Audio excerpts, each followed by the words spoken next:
Hello, xin chào các bạn đã quay trở lại với review 5 phút. Ở cuối tập trước, Thạch Hạo sau khi tiến vào Hung Sào, anh ấy cùng đồng đội đã hái được thần quả. Cùng lúc đó, Thạch Nghị cùng Tân Hạo và Ninh Xuyên cũng đã tiến vào nơi này.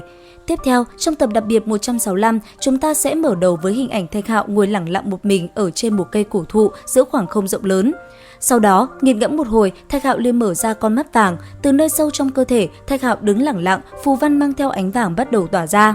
Ở giữa trung tâm, thân ảnh Thạch Hạo cũng dần dần thay đổi, khi hỏa diễm quét qua lớp da bên ngoài, nó liền để lộ ra thân ảnh Thạch Hạo với dung mạo khi xưa.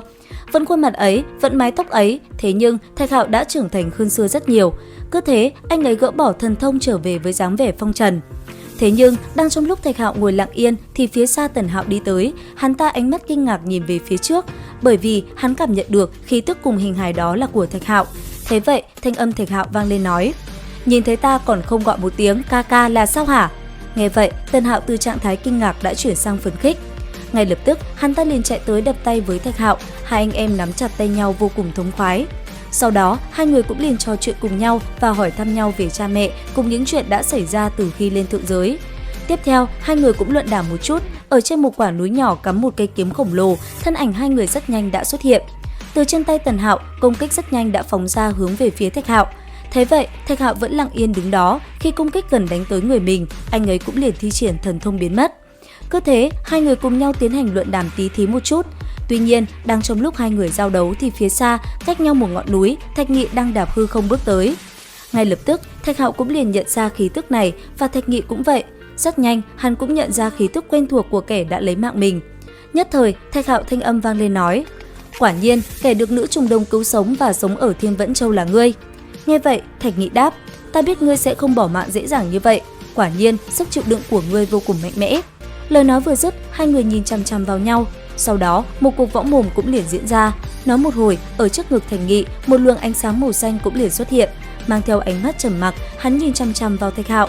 Thế vậy, Thạch Hạo hào quang phóng thẳng trời cao, một luồng khí tức mạnh mẽ tỏa ra khắp thiên địa cũng xuất hiện. Ở trên cây cổ thụ, Tần Hạo ánh mắt tập trung nhìn về phía trước, hắn ta rất muốn chiến với Thạch Nghị. Đáng tiếc, Thạch Nghị lại nói hắn còn quá trẻ. Còn hai người kia thi triển ra khí tức kinh người, thế nhưng họ vẫn chưa động thủ mà vẫn còn đứng võ mồm với nhau quyết liệt. Cũng trong lúc đó, ở tại nơi xa, Lục Quan Vương Ninh Xuyên sau khi đi vào bên trong Hung Sào, hắn ta rất nhanh đã cảm ứng được khí tức của tội huyết. Rất nhanh, hắn ta đi tới chỗ của ba người nhà họ Thạch, đứng lặng yên, thanh âm hắn ta vang lên nói: "Ta tới là vì đời sau tội huyết, những người khác lui về sau." Nghe vậy, Thạch Hạo cùng Thạch Nghị và Tần Hạo đều quay đầu về phía bên kia. Bất chợt, ba luồng ánh sáng phóng lên trời cao. Sau đó, ba chữ tội khổng lồ tỏa ra chiếu rọi chư thiên. Thấy vậy, ánh mắt Ninh Xuyên khẽ động, trên miệng cũng giật giật một chút. Tiếp theo, một cuộc võ mồm giữa bốn người cũng liền diễn ra. Cuối cùng, thanh âm Ninh Xuyên lạnh lùng vang lên quát: "Xét xử và phán quyết, đây mới là kết cục mà đám tội huyết các ngươi phải nhận." Dứt lời, một hư ảnh con rồng 9 đầu cũng liền hiện ra. Sau đó, bàn tay Ninh Xuyên khẽ động, không trung theo sự xuất hiện này cũng dần thay đổi, đất trời như đổi màu, hư ảnh những hình nhân khổng lồ tỏa ra uy áp, bao phủ ba người Thạch Hạo ở bên trong. Thời khắc ấy, đối diện với hắn ta, thanh âm Thạch Hạo lạnh lùng đáp: "Chèn ép tội huyết, liên tục khiêu chiến, giờ ba huynh đệ ta đoàn tụ, ta sẽ lấy mạng ngươi." Lời nói vừa dứt, trên người ba huynh đệ Thạch Hạo, khí thế lập tức biến đổi, trung đông hiển lộ uy phong bao phủ khắp đất trời. Còn Thạch Hạo lấy chiến giáp màu đen bao phủ toàn thân, lôi điện trên thanh chiến kích cũng liền tỏa ra, khí thế ngút trời nhìn chằm chằm đối thủ. Ở bên cạnh, Tần Hạo vung chiến kích lên, hắn ta cũng chỉ thẳng nó về phía Ninh Xuyên, khí thế chẳng kém hai người anh của mình là mấy. Và rốt cuộc, sau một hồi võ mồm, cuộc chiến giữa ba người cũng liền diễn ra. Giữa không trung, từng hư ảnh xuất hiện, màn chiến đấu là hết sức gay cấn. Có thể nói, mỗi loại bảo thuật tung ra là một lần nơi đây rung động, khí thế mạnh mẽ bạo phát như muốn bao phủ cả thiên địa.